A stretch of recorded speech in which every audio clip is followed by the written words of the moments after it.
धोखाधड़ी, पैसों को लेकर अनबन, अनबन से आपसी तनाव और उसके बाद झगड़े और मारपीट, ऐसी ही खबरें सुनने को आजकल मिल रही हैं जम्मू शहर से। और ऐसे ही मामले दर्ज हो रहे हैं पुलिस थानों में। आखिर जम्मू को हो क्या रहा है? क्या कारण है कि लोग इतने इम्पेशेंट हो गए हैं? और क्या कारण है कि लोग एक दूसरे को धोखे देने शुरू कर दिए हैं? क्या कारण है कि लोग इंटेंशंस खराब कर चुके हैं, यानी कि नीयत एक दूसरे के लिए खराब कर चुके हैं? नमस्कार, आप देख रहे हैं TNS इवनिंग और मैं हूं दीपक खजूरिया।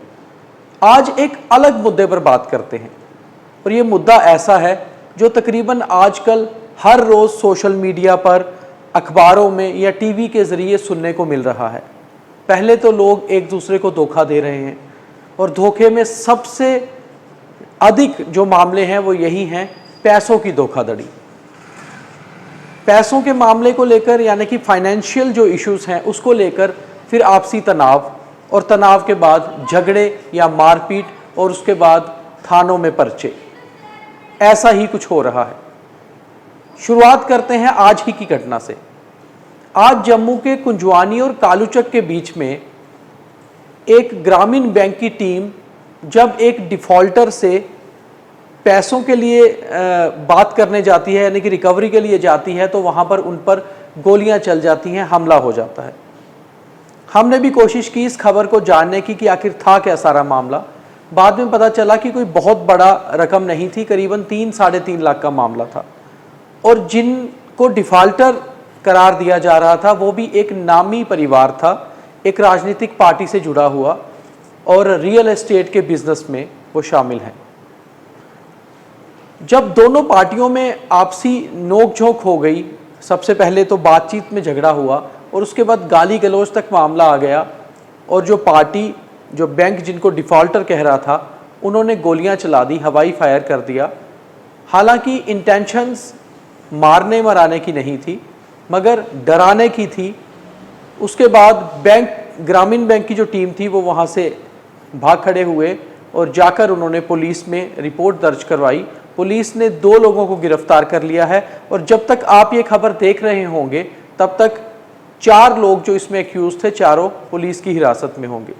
पुलिस का कहना है कि मामला इतना बड़ा नहीं था जितना बड़ा बन गया, और बैंक की जो टीम के लोग थे उन्होंने भी कहीं हीटेड एक्सचेंज किए, यानी कि उन्होंने भी गर्मी दिखाई, और आपस में जो तनाव था दोनों पार्टियों में वो बढ़ गया।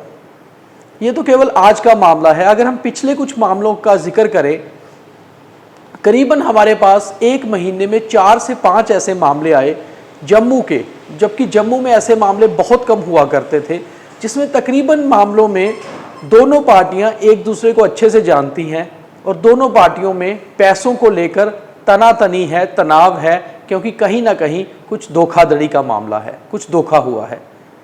कोई मामला घरोटा पुलिस स्टेशन का है, तो कोई गंग्याल पुलिस स्टेशन का, तो कोई नगरोटा पुलिस स्टेशन का। अलग अलग इलाकों के अलग अलग मामले, और इन सभी मामलों में सबसे बड़ी चीज़ जो इन्वॉल्व है वो है पैसा। क्यों लोग पैसों को लेकर एक दूसरे को धोखे दे रहे हैं? आखिर हो क्या रहा है? इम्पेशेंस बढ़ गई है, लोगों में पेशेंस नहीं रही, या फिर लोग कहीं ना कहीं, जम्मू में ऐसा नहीं हुआ करता था, कभी भी लोग पैसों को लेकर धोखेधड़ी के मामले बहुत कम हुआ करते थे, और अगर ऐसे मामले हुआ भी करते थे तो आपसी मेल जोल से सुलझा लिया जाया करते थे। कभी भी ऐसे मामलों को लेकर लड़ाई झगड़े, खून खराबा या फिर पुलिस पे पर्चे नहीं होते थे। मगर आजकल छोटी सी रकम को लेकर भी बड़े झगड़े हो रहे हैं, और ख़ास तौर पे जो लोगों की इंटेंशंस हैं वो बदल रही हैं, नीयत बदल रही हैं, और जब नीयत साफ नहीं है तो कहीं ना कहीं धोखाधड़ी का मामला सीधे सीधे होता है। पुलिस से भी हमने बात करने की कोशिश की कि ऐसा क्यों हो रहा है। पुलिस का कहना है कि तकरीबन वो भी ऐसे मामलों को अवॉइड करते हैं और कोशिश करते हैं कि कोर्ट के ज़रिए मामला उन तक आए। आखिर पुलिस को भी पता होता है कि जब किसी पार्टी के खिलाफ पर्चा दर्ज हो जाता है तो बहुत मुश्किल हो जाता है उसके बाद उस मामले को सुलझाना, क्योंकि फिर वो मामला एक लीगल सिस्टम में आ जाता है।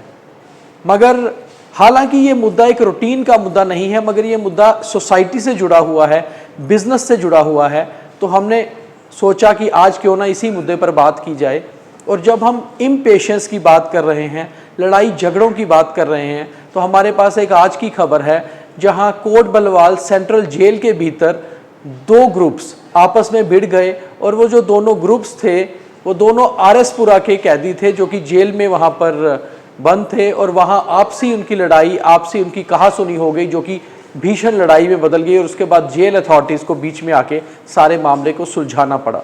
तो कहीं ना कहीं लड़ाई झगड़ों के मामले भी कुछ पहले से बदल रहे हैं और कारण बीच में या तो धोखाधड़ी है या लेन देन है या ज़मीन है। तो ऐसे मामले जम्मू में नॉर्मली नहीं हुआ करते थे, मगर देखने को ये मिल रहा है कि ऐसा बहुत कुछ हो रहा है। 2019 अगस्त में जब धारा 370 हटी, नए कानून जम्मू कश्मीर में लागू हुए, तब ये बात बहुत सामने निकल कर आई कि अब जम्मू कश्मीर में ज़मीनों को लेकर बाहरी व्यापारी भी आएंगे और यहाँ पर विकास के नाम पर नए प्रोजेक्ट्स लगेंगे।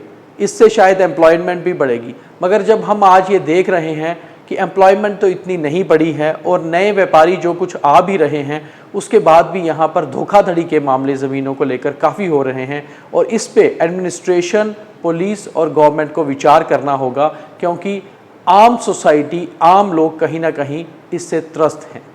धन्यवाद। ये था आज का TNS इवनिंग मुद्दा। कल दोबारा किसी नए मुद्दे के साथ आपके सामने आएंगे। तब तक के लिए इजाज़त दीजिए। लगातार बने रहिए द न्यूज़ स्क्वायर के साथ। धन्यवाद।